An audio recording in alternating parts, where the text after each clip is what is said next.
Okay, a little update on Kraken Robotics. Kraken Robotics came out with a gem on, I believe it was March 22nd.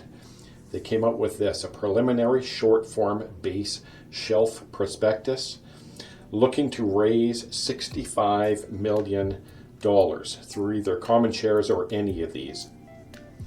Now, so I want to talk about this for a second. So I'm going to start with what is a shelf prospectus.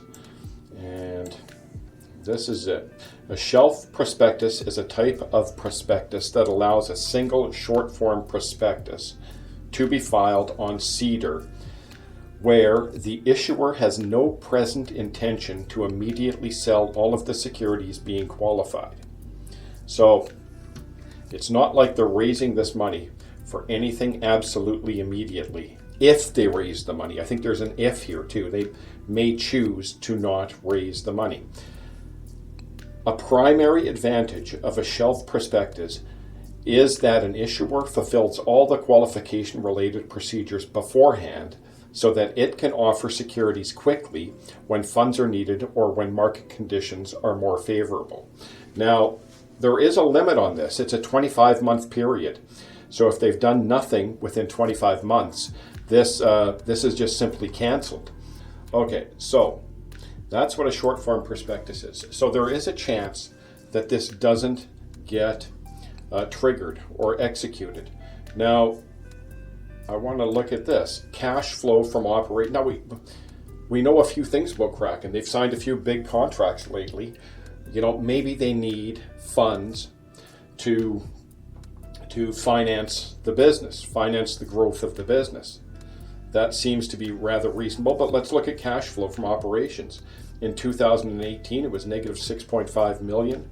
In 2019, it was negative 4.9 million, so it's going in the right direction.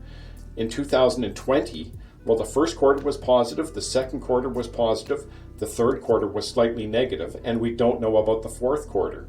So if we assume the fourth quarter is zero, cash flow from operations is actually a positive 1.7 million, somewhere in that range. Now, we just don't know what this number is yet. Okay, so cash at the end of the third quarter was 1.8 million. In the fourth quarter, they did a financing and raised 10.3 million. That's gross. I think it's probably 10.2, maybe 10.1. I doubt that. This money had a purpose. It was used to accelerate robotics as a service. They have lines of credit available, and the available balance right now is 1.2 million. That was at the end of Q3. Maybe they did something with this in Q4. I'm not sure. So it seems to me, they have sufficient cash to finance future growth. So why the big number? Why the big $65 million number? And I think, there's a few things here. Why the big amount? They expect mega growth and need to finance it. I don't think they would need a number as big as 65 million, even if future growth is absolutely mega growth. So the only thing that I can think of that I'm assuming, this is pure speculation, that they need such a big number for is potentially they're hunting. They're hunting for acquisitions. So that's my take on this big number in the shelf prospectus. Now, is that good news or is that bad news? Well, one, it might not happen. One, they might be not averse to acquisitions, but if they don't find something they like at the right price, then it won't happen. So is this good or bad news? I think it all depends on the price they pay for an acquisition. If they pay too much, it's bad news. If they pay below fair value, it's good news.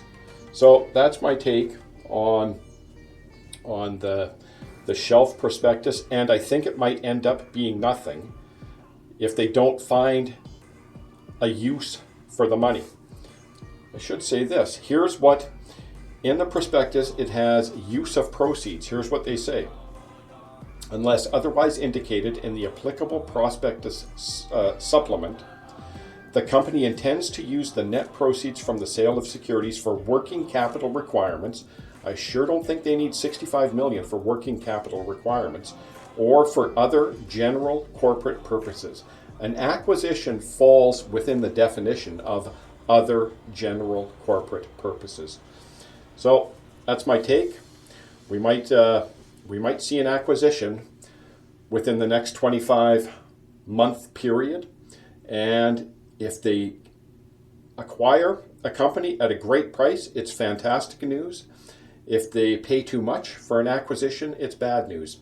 Anyway, thank you for watching.